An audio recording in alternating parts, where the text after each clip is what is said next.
Right, here I am in my Caravan. It's a 2001 Swift Challenger 530 SE 4-berth. A lot of caravans around that time were built very similar to what this is. It's got everything you need, but fairly basic. It's got a fridge that works three-way. It works on mains electricity. It works on gas, and it will work on the car 12 volt to keep it cool while you're driving along. It's got hot water that works on mains electricity or gas. It's got a heater that will make work on gas or mains electricity. It's got 12 volt lighting. It's got a couple of 240 volt lights. It's got some 240 volt sockets. It's got a 12 volt socket that I can use on the battery. It's got a gas cooker, and it's got a 12 volt pump that works on the 12 volt pump, which has got switches on each of the three taps, the shower, the bathroom tap, and the tap. So it's got all the services that you need. So the services that it has is 240 volts if needed, 12 volt service, and gas. Now this Caravan, unlike the modern Caravans, doesn't have a control system, which when the control systems are working, I'm quite sure that they're absolutely beautiful. But when they're not working, it's a pain. This is simple, straightforward. If anything goes wrong, it's usually a wire that's come off or a fuse, and you can fix it. That's how it works. So it doesn't have that electronics.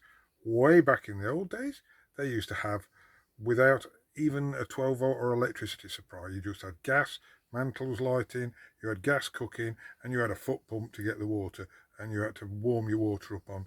So this is somewhere in the middle, where it doesn't have that high technology to go wrong. Why is this flashing this? Why is that flashing that? Contact your dealer. No, it doesn't have that.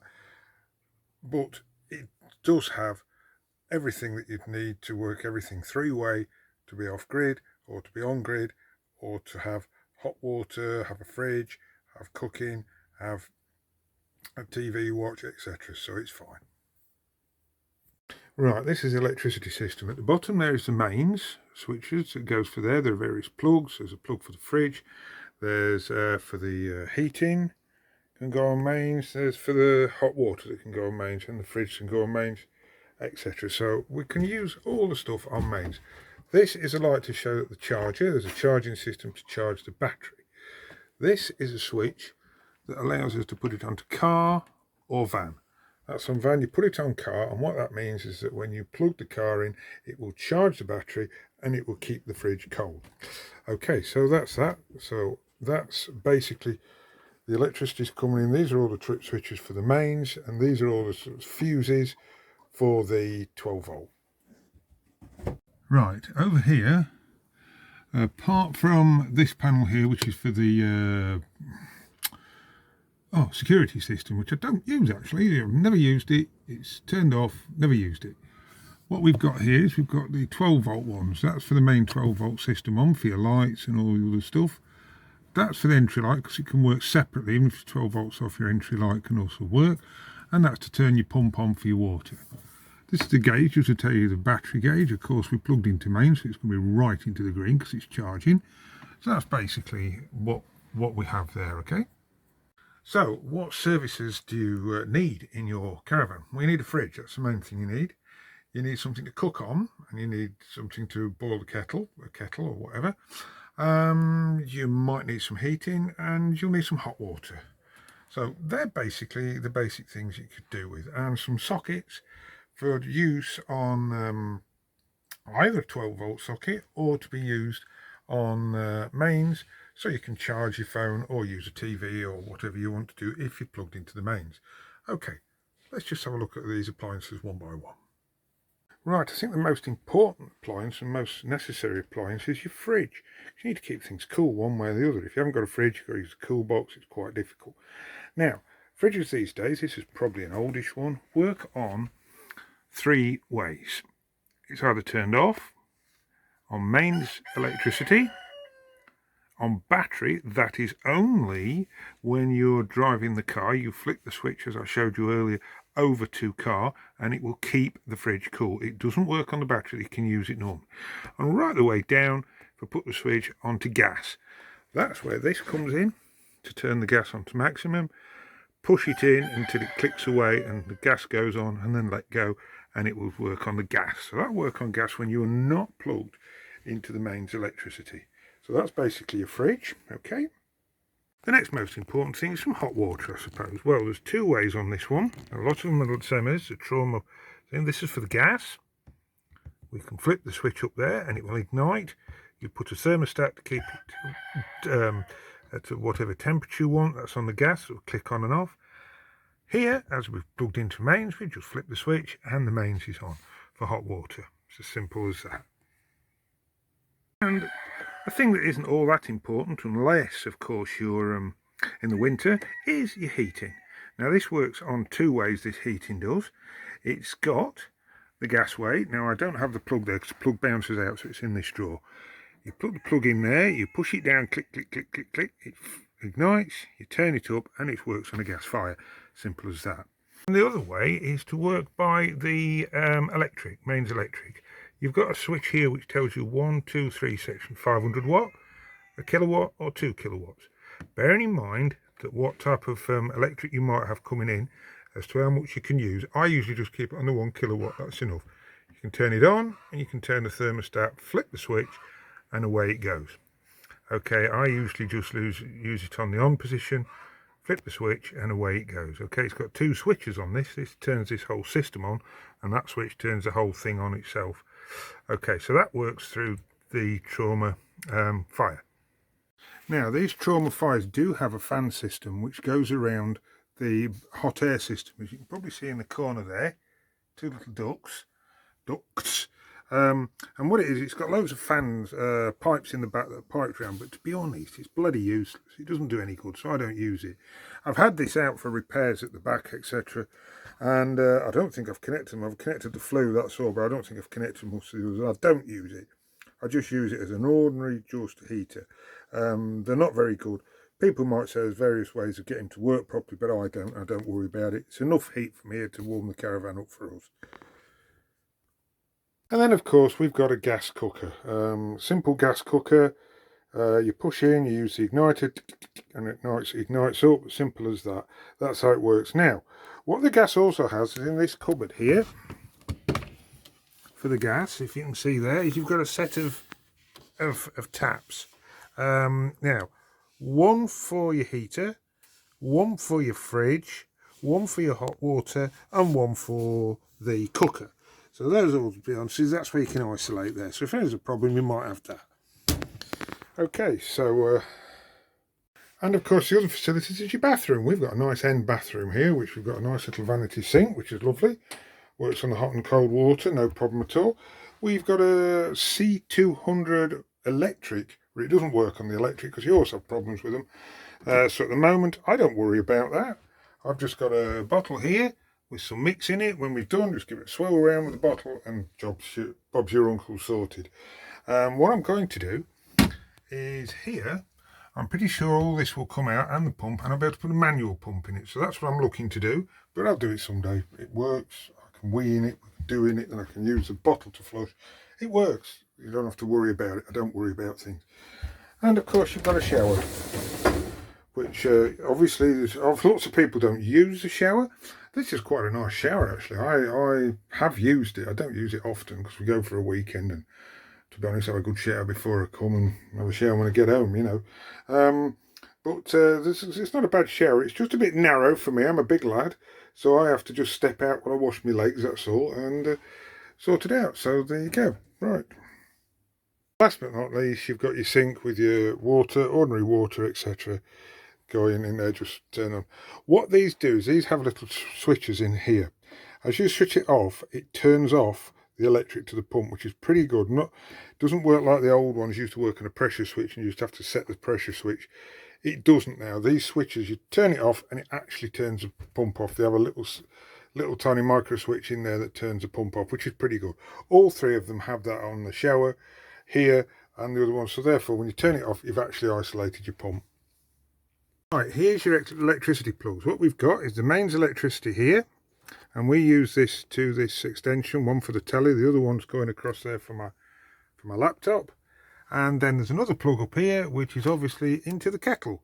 Now we just use a household kettle, 2.5 kilowatt, 3 kilowatt kettle. It's fine. It works on most things. Most places get 16 amp. I suppose if you've got a 6 amp one, you might find your kettle would blow it. Some 6 amp ones, but most places are 16 amp. So right, what we've also got here is we've got this, which is, it's got an aerial socket here, and at the side of it this is a 12 volt.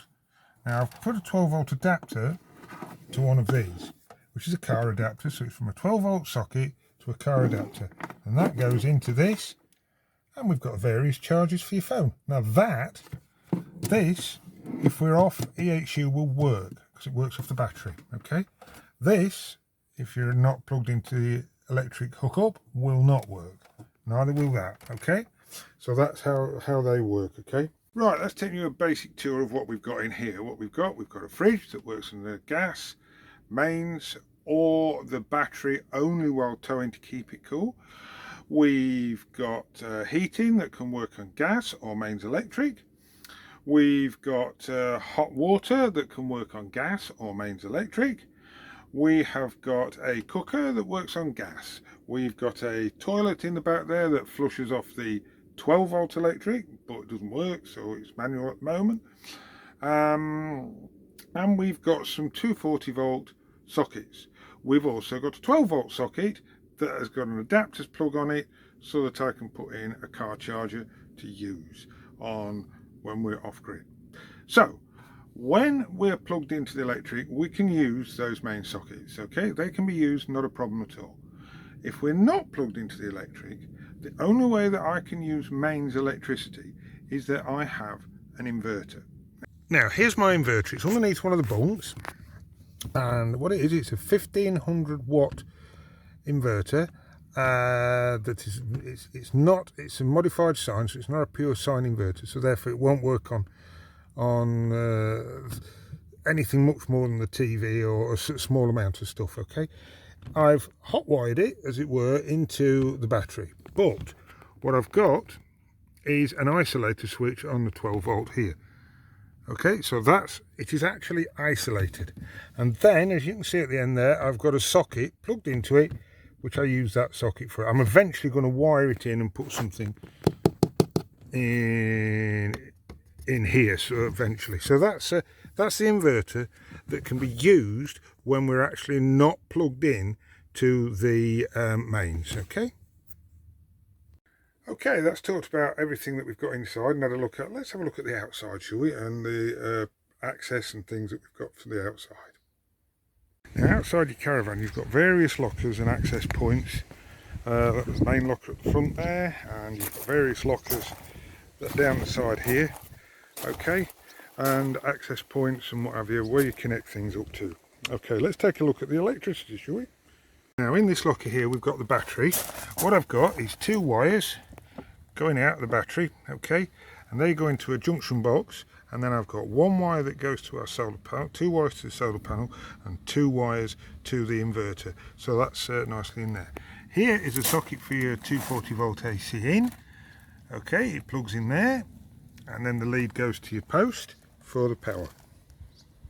Right, here's where the water inlet, what they have is they normally have a submersible pump that pops in there.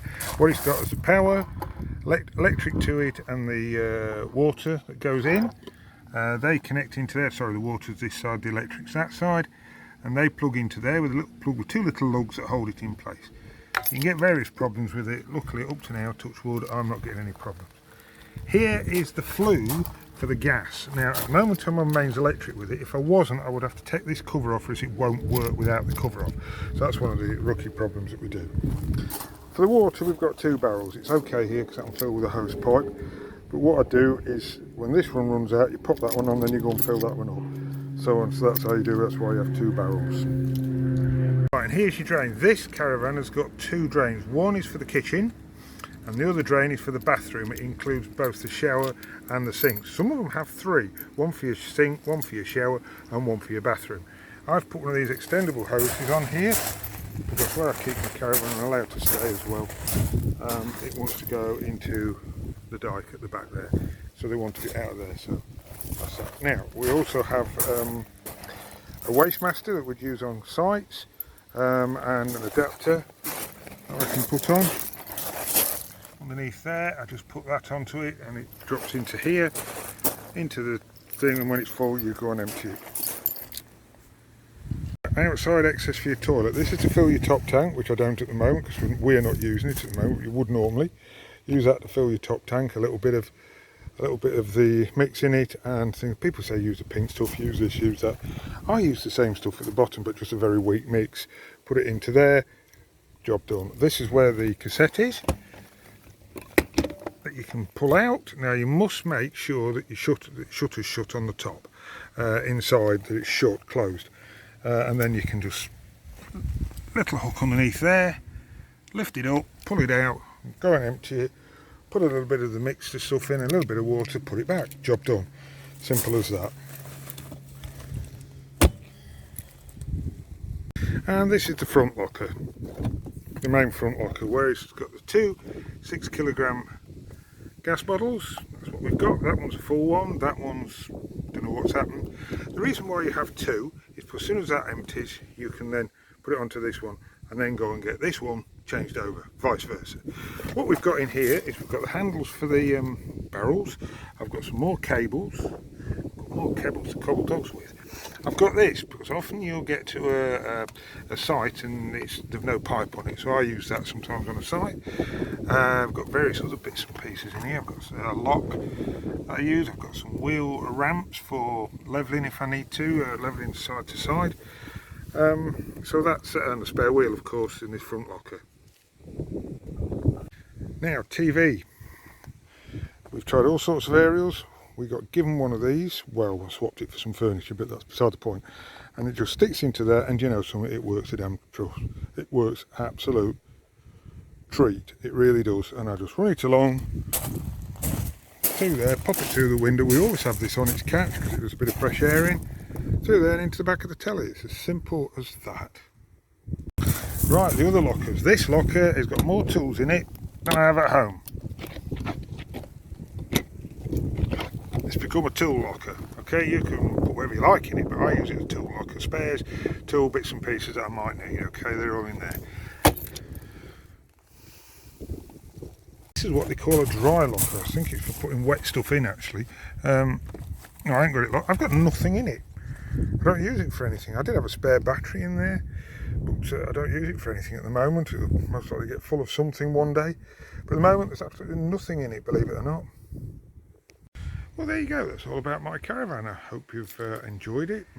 Maybe not learned a lot. You've got loads of questions, and no doubt you'll throw them all at me and tell me I'm wrong with all sorts. Okay, enjoy your caravan in whatever you do.